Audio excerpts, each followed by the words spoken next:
On to our last presentation.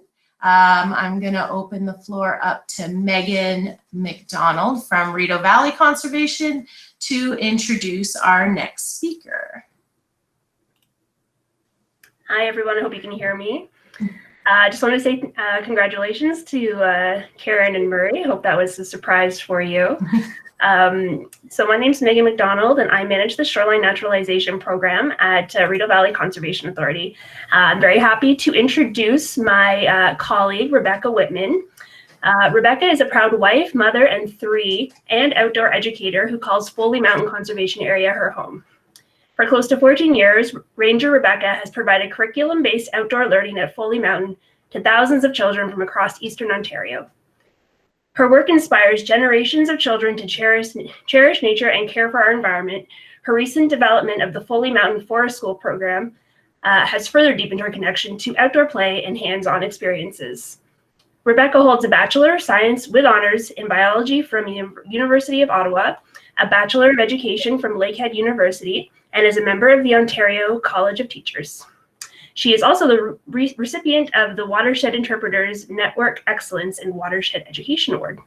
Welcome, Rebecca. Thanks, everybody. I'm really happy to be here. So I'm excited to share with you folks a little bit about what families can do to stay connected to nature and the lake. And I just wanted to, I put one of my favorite little poems. I'm not even sure where it came from, but it seems to pop up on outdoor educator networks quite a bit.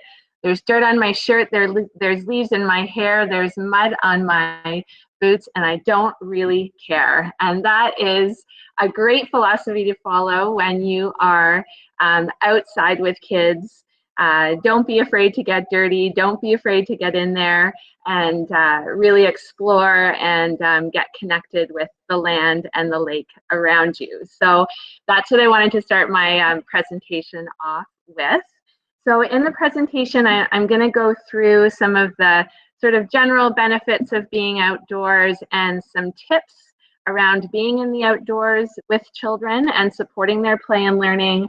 And I'll finish it off with a few quick little examples of hands-on things that you might be able to do when you're out in nature. All right, next slide, please.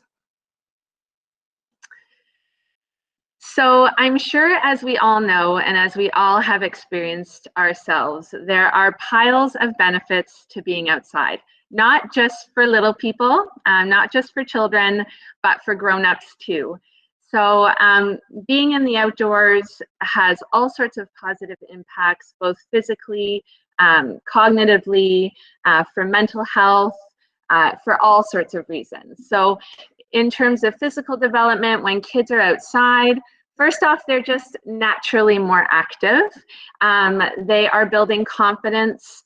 They're building their muscular skills, their skeletal skills when they're climbing, when they're exploring.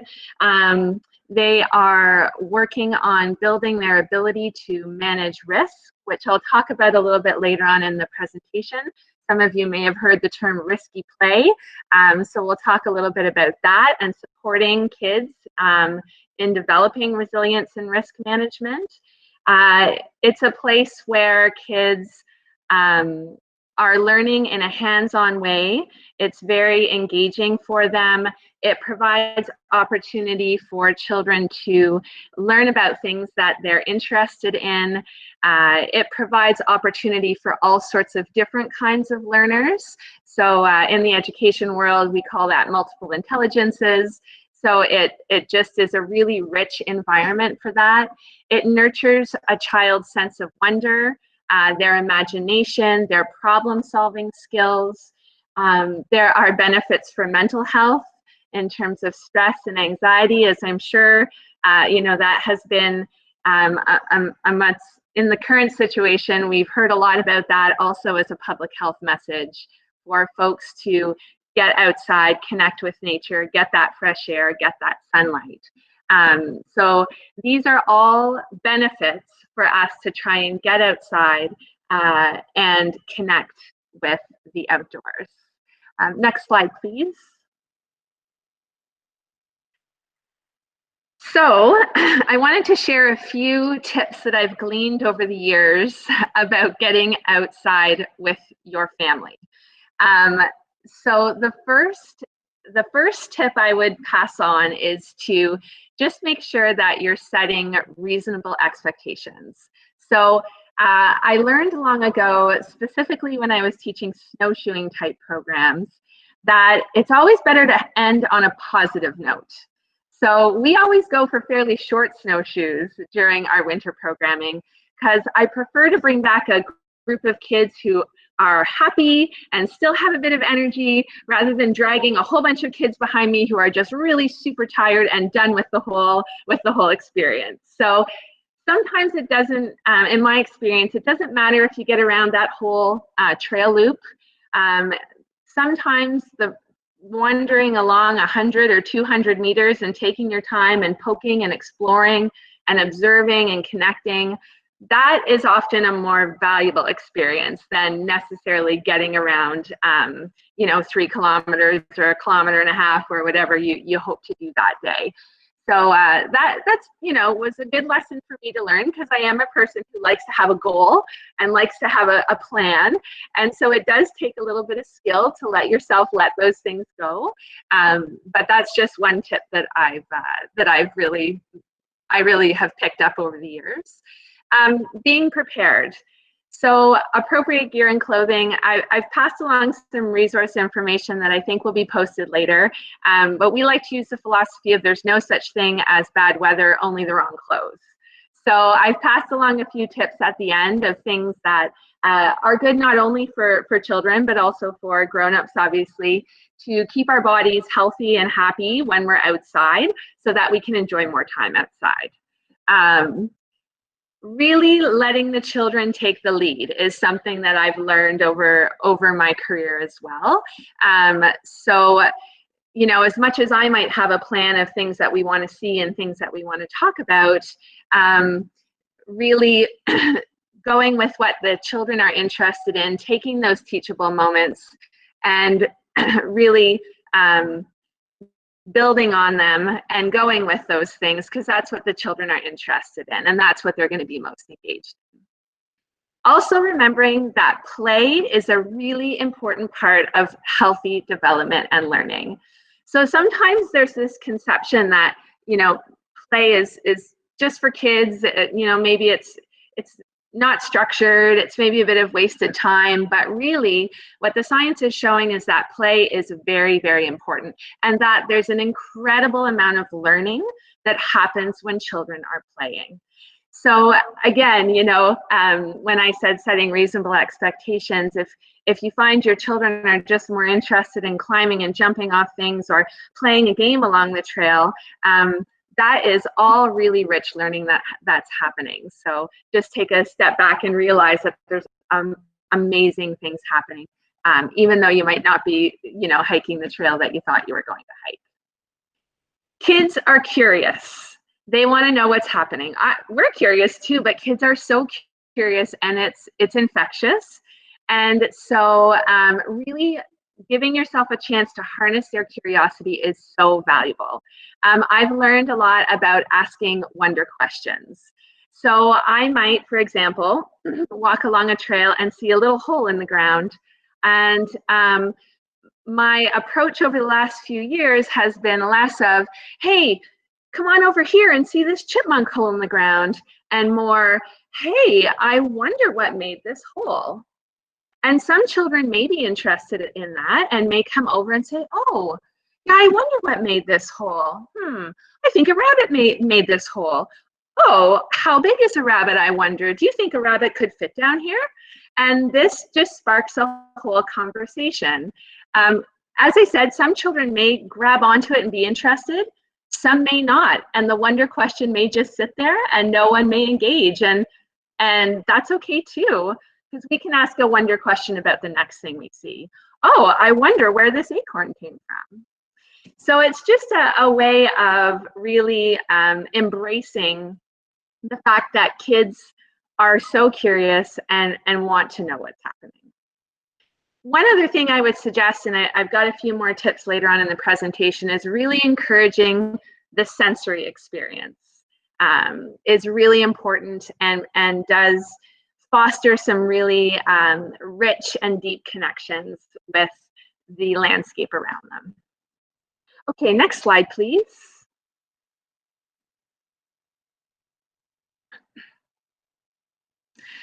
So I wanted to pass along a few things that I carry with me. Now, granted, I'm an outdoor educator, so I've often got a big group of kids that I'm towing along with me. So some of these things may or may not make sense for families, but I just thought it might be interesting for you to see some of the things that we use a lot when we're exploring with children. So obviously safety stuff, right, are the first few ones. So a way to connect if there's an emergency. So a cell phone, which we almost all carry, I think, these days anyways. First aid kits, hand washing supplies, sunscreen, insect repellent, water and snacks, super important for kids and people like me who get a little hangry sometimes. It's good to have that stuff packed in your bag. But some of the basic tools that we use a lot are things to collect treasures.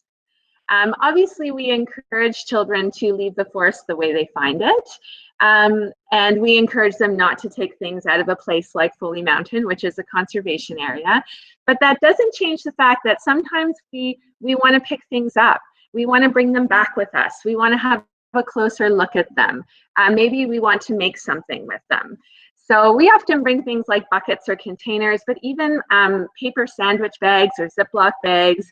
We always have a few of these things tucked for kids who just have that special treasure that they want to have a closer look at. Diggers and magnifiers, little hand tools, digging down into the soil, taking a closer look at things is really engaging for children. So we always have those in our toolkit. Things to write and draw and record with. Doesn't have to be a big clipboard. We often carry clipboards, but you know, a little journal, some paper, those types of things. And not all children want to record their thoughts this way, but there are definitely children who are very engaged in that. So obviously you'll know your own kids and what they may or may not benefit from, but we really find that this is a great thing to have with you. Cinnapons are just things, we basically just cut up pieces of foam that we can kneel and sit on when it's wet. It comes back to that being prepared type thing where, you know, some children just don't want to get their knees wet or dirty, or they don't want to, you get a wet bum if they sit down on a log. But if you've got a little something for them to sit or kneel on, it just makes it a little bit easier for them to engage. A signaling device, I often just use my voice, but just some sort of option for you to call the children back easily, because we do like to let the children explore as long as they can still see us. So I hoot like an owl or call like a coyote, but if you've got a good whistle or something with you, I find that that's always very handy. And the last big thing we always have with us are a couple of stories, because sometimes kids just need a break and they get a little tired. And if you stop and gather up and take a little break and have a snack and some water and share a story together, that just re-energizes them and they're ready to move on to the next part of your adventure. And in the resource information that will be provided, I've put a list, not exhaustive because I have a million favorite children's books about nature, but some of our favorite ones that we read all the time during our programming. Next slide, please.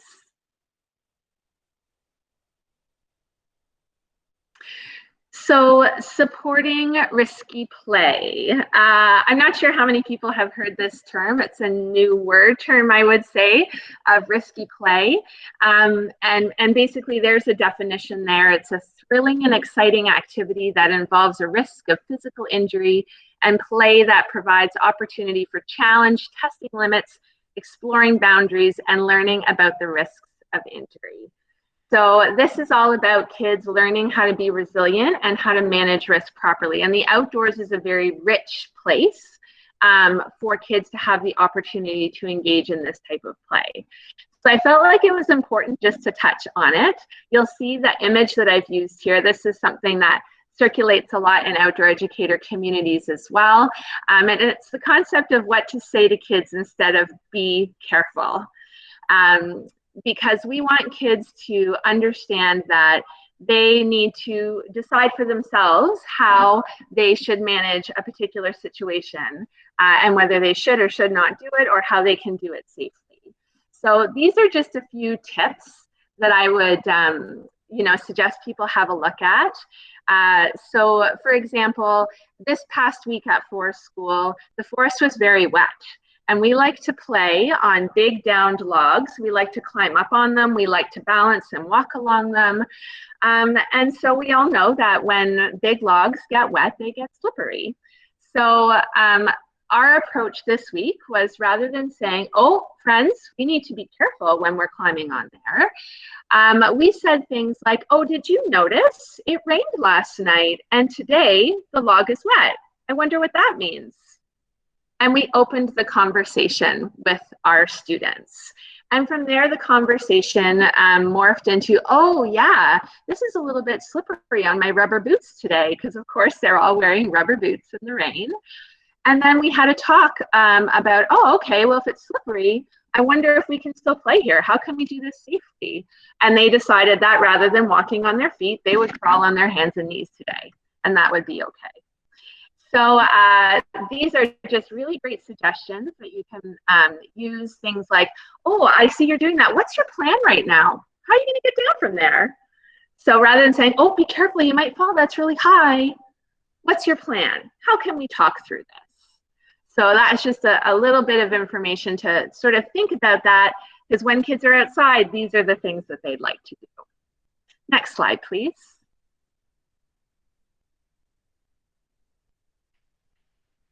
So I wanted to mention a little bit more deeply about sensory experience, which will also lead into a few activity ideas that I wanted to pass along.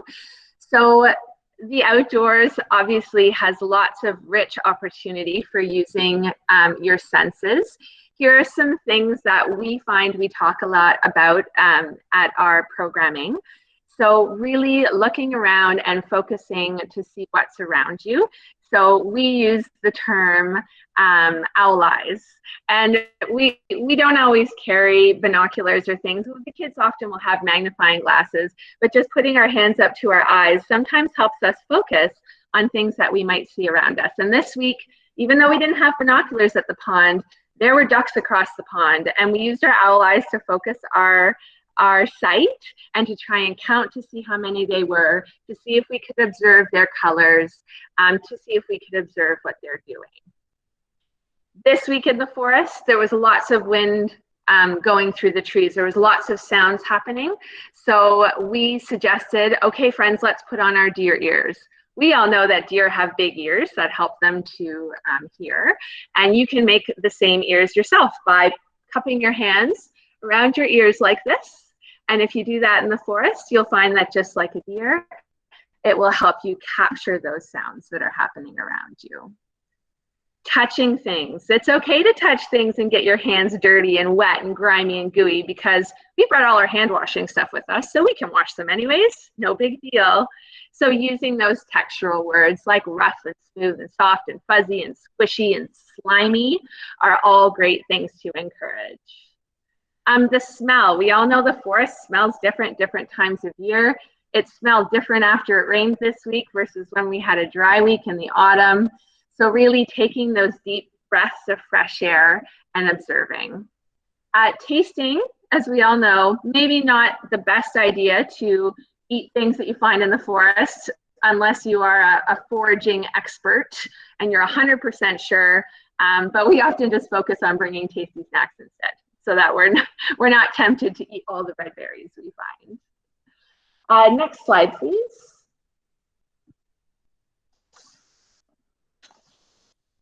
So these couple of pictures are things that that we do to enhance the sensory experience. The top one is just a really easy activity you can do. You can see sitting on the stump is an egg carton, and at the bottom of the egg carton we have painted all sorts of different colors. So basically the challenge is to use your sense of sight to see how many colors you can match to the bottom of the egg carton. There's lots of different ways to adapt this. I find it works great with all ages of children, but if you want to challenge older children more, you could put pictures of different things that you wanted them to collect in the bottom of the egg carton. And so when we do this type of thing, we sort of see all these different colors and amazing things that we find, and then sometimes it morphs into the picture with the pine cones and the leaves and the moss, and we might create some artwork using the things that we find. So this is based on the work of Andy Goldsworthy. That's the inspiration of that activity, who's a land-based artist. And it's amazing the types of things that the children will come up with as they're creating in the forest. And the last picture is a picture of one of our camp students who is doing what we call a sit spot. So if you're out with children in a place where you go lots, then it's a great opportunity for children to find that special place and to return to that special place and to have a moment to observe what's happening around them, to have some time to themselves. Some kids will want to record things that are happening, draw, that kind of thing. Other children just want to sit and be and experience the forest around them. And, you know, being in the outdoors, obviously fostering a connection to nature is very important. So having these opportunities for kids to connect with nature, learn to care about the land, and then of course want to protect it in future times. So these are sort of precious moments, I think, in the programs where kids get to experience that. Next slide, please. I haven't been keeping track of time, so hopefully I'm doing okay. Please let me know if I'm okay. Awesome, thank you. So specifically, if folks are on the lake, one fairly low-tech and easy activity to do is to see what types of things you can find along the shoreline. We do have nets that we use here, obviously, in our program. They're fairly inexpensive but sturdy, but even strainers or inexpensive or strainers like kitchen strainers work really well as well. So you know, grab a bucket or a basin. If you can get one that's white, that's great. You can see in the picture we use white ones so the kids can see what they're catching. It provides a really good backdrop. Grab a bucket, grab a strainer or a net, go down to the shoreline, fill up your bucket, and get right in there and just scoop some of the mud up from the bottom of the shoreline. And once you bring that up onto the side and use what I like to call a science stick, which is basically whatever special stick your child wants to find so they can kind of poke through the mud, you hopefully will start to see little things wiggling around in there. And so if you take those little creatures and put them in the water, you can learn about a whole bunch of things that you maybe didn't realize were there. So some of you may know the benthic macroinvertebrate term, so that's a little bit more technical, but you can see what's there, observe what's happening right on your shoreline. I have given some resources in the package about some ID guides and things that you can use to learn more about these creatures and identify them. But I also wanted to take this opportunity to let folks know that it's not always important to know what everything is. So don't lose your confidence if you're not sure what a dragonfly nymph or a caddisfly larva or any of these things actually are. What's more important is to experience this with the kids. And maybe you get to learn together, and maybe you figure out the answers, and maybe you don't. But that's not really the important part of it. The important part of it is seeing what's there and having that shared experience together. All right, next slide, please. If you don't have as easy access to the water, which some of us may not, any spot where you can find rocks and logs or leaves and soil and mulch are great places to dig around and explore to see what you can find. So obviously we want to encourage children to leave things the way they find them. So if you're flipping things over, we want to encourage them to flip them back. But, you know, we find amazing things. We find salamanders, worms, slugs, spiders, ants. We find different types of fungi. We find cocoons, spider webs, all sorts of great things. We may even find signs that animals have been there, tunnels, holes, chew marks, scat. And again, is it important for us to know what every animal track is so that we can tell our children? Is it important to know what all the different species of salamanders are so we can pass that on to our kids? I would argue that that, again, is not the most important part of the experience. You can work with your kids to, you know, take pictures of the things and then go home and Google it and work together to see if you can figure out what it is. If you can't figure it out, reach out to someone you think who might be able to help you. Maybe someone at your local watershed organization or conservation authority or whoever. And, you know, people like me, we love answering nature nerd questions. So let us know. We want to share all that stuff with you. One other thing that we've done before is even if you don't have a lot of rocks and logs, but you have some shrubs, you can just put a light colored piece of fabric on the ground and tap the branches of the shrubs, and things will fall down and collect on that light colored fabric, and you can see what types of things you're finding. So there's lots of great nature, whether you're at the lake or whether you're in an urban space. Lots of ways that you can see what you can find around you. So those are just a few things I wanted to share with everyone. So thank you so much for your attention and for hanging out with me for a little bit. And if anyone has any questions or comments, I'd be happy to try to answer. Perfect, thank you. So we have a couple. Donna just mentioned that we should also include something about tick protection in that backpack that you're talking about. And Megan is wondering, how do you balance encouraging play and exploring, but also a respect for the environmental protection rules? So staying on trails, not picking flowers, that sort of thing. Yeah, so these are just conversations that we have with the students. And often it's not something that we necessarily will set out as rules per se, but if the situation arises where a child sees, for example, a beautiful flower or a mushroom or something that they would like to pick, then that opens the conversation up for us to talk about it. And I find that that's often a better way, is to sort of, in the teacher world, we would call that co-constructing kind of a framework for the kids. So we work with the children to instill that sense of respect for nature. Here at Foley Mountain, we have certain areas where we do allow exploration off the trails. There are places that we've inspected for safety and all those types of things. So in our programming, we have those special places where we can explore off the trail.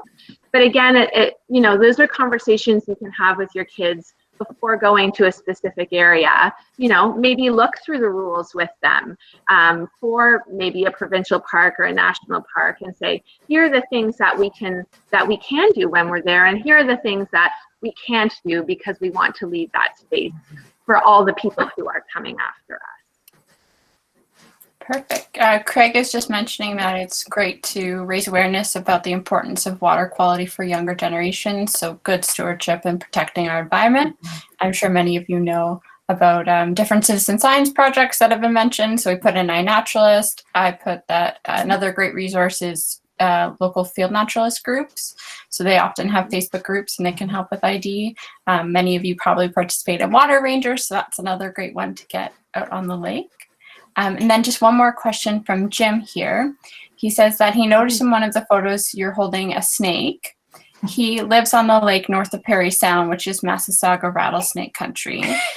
And he just says, these ones are interesting and largely harmless, but they're often demonized. So how do you as an educator help parents overcome their phobias and also let the kids fully appreciate them? Yeah, so that snake that I'm holding there is an eastern rat snake, and it's one that we, believe it or not, we rent for our high teaching season from scientific snakes, which is a set of wealth. So we usually have a rat snake and a turtle who are all captive bred and are very used to being handled by people. So these are animals that we use in our interpretive programs. And you're right. When we bring the turtle out, actually, everybody's usually says, "Oh, you're so cute," and they want to come and see. So we always bring the turtle out first, and then I usually bring out the big rat snake. And the kids almost, I would say, the majority of the children want to come closer, and I would say that many of the adults move back. So there is this natural tendency for folks to be frightened of snakes. We do talk a lot about the fact that there is only one venomous snake in Ontario. For where I am, it doesn't live anywhere close to here, so we talk about that. But we also talk about the fact that the risk is fairly low. To have a negative encounter with a Massasauga rattlesnake, and we just we provide a space where we talk about this snake, we talk about all the amazing things about it, we talk about that it's a species at risk, and we just provide the space for people to connect with that animal more if they would like to. These animals are used to being handled, they're used to being touched. We can let the kids feel their smooth scales. We can talk to them about the fact that when they're sticking their tongue out, they're not being aggressive. They're just trying to smell you and see what's going on. And so we'll just provide the opportunity. Some kids will touch, some kids will not, but we'll just have a close look, and that's okay. Some kids may want to hold it, and that's okay. We let the rat snake climb up the tree a little bit. We do a tree climbing demo. If you're not familiar with the species, they are arboreal. And so just providing this opportunity for close-up observation in a safe space tends to open up the conversation and gives kids a chance to see that snakes really aren't that scary after all. I will admit, I do have the odd parent who will signal to me and say, "I'm going over there, let me know when you're finished," because they are just very frightened. But even parents who are uncomfortable, you know, many of them say, "Oh, it was cool, I still don't love it, but it was neat to see." So that's our approach, is to just provide that safe space. A lot of people are saying thank you. They wish they had heard this presentation many years ago when they had their kids. Lots of great information in here. And Kathy has also shared a link from Birds Canada, who has some resources for schools and parents as well. I have a question here from Folka asking if you talk with children about invasive species. So they do sometimes come up in our conversations, yes. We don't have a specific program here at Foley Mountain, but they do at our other site, Baxter Conservation Area, where they have more invasive species on their site. So we don't have as many of them here at Foley to feature as kind of an on-site, you know, where they connect with it sort of in real life on the site. So we do talk with them about those things, yes. Yeah. Any other questions? No, I think we're good. Thank you so much, Rebecca, for being a part of our day today. It's nice to get the kids out. You're very welcome. Really, really appreciate it. Yeah, no. It was my pleasure. Thanks so much for inviting me. And we will share your resources on our website for people who are looking for more ideas. Awesome. Well, that's great. Thank you. So we've come to the end of our lake links. I would like to thank all of our sponsors for today. We have the SM Blair Foundation, Federation of Ontario Cottagers Association, Cataraqui Conservation, Mississippi Valley Conservation Authority, Rideau Valley Conservation Authority, and everyone who made personal donations. We really, really appreciate it, and the money will be spent on lake links and getting information out to everybody. I'd also like to take this time to thank our planning committee. Without you, we could not run this event every year. And like I said, it is our 19th annual Lake Links. We're hoping that next year you will join us for our 20th, and I have some more information on that in a moment. I would also like to send out a reminder. We will be sending out an email to all participants just to take our short online evaluation survey. Just let us know how we did. Let us know what's going on with your associations. We do this after every Lake Links, and we take all of your comments really seriously. We go through all of them, and that's how we plan next year's. So in January, we'll take all those suggestions and we'll start planning for next year. So please, please take 2 minutes just to fill out our short survey, and it is available on watersheds.ca, and you will be receiving the link as well. And please put it in your calendars. October 23rd, 2021 is our 20th annual Lake Links workshop. We have planned it to be, again, at the Perth Civitan Club if we are all able to meet, which I hope we are. If not, we might be doing another webinar, but fingers crossed, we'll be able to actually see everybody, and maybe we'll even be able to stream it too. We'll look into that just so that we can get more people involved. Thank you so much, everyone, for being all the participants that came in. I hope this was information that was helpful to you. And if you do have any questions or need more information on anything, feel free to contact myself or any of the presenters that you did see today. And we hope that you enjoy your day. Thank you.